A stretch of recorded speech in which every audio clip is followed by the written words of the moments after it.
Hi guys, good morning. তো এই হাতে ছোটো, ওই হাতে ছটা পড়াবা। হ্যাঁ, তো গুড মর্নিং। তো দেখো আজকে আমাদের বেঙ্গলির প্রথম শ্রাবণ শুরু। তো আমি এখানটা বড় হয়ে গেছে তো মনে হচ্ছে, তো আমি সেই জন্য সবুজ চুড়ি পরতে আসছি। দাদা ভাই বড় হয়ে গেছে না, একটু ছোটো সাইজ নেই? হ্যাঁ,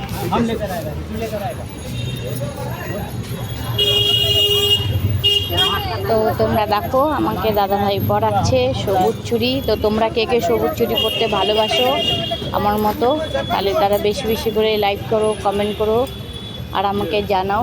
যারা ফেসবুক থেকে দেখবে তারা, এবং ইউটিউব থেকে যারা দেখবে তারা, এবং চেষ্টা কামা থেকে যারা দেখবেন, প্রত্যেকেই আমাকে জানাবে আমাকে কেমন লাগছে সবুজ চুড়ি পরে। এই দেখো চুড়ি দেখো, ভর্তি চুড়ি।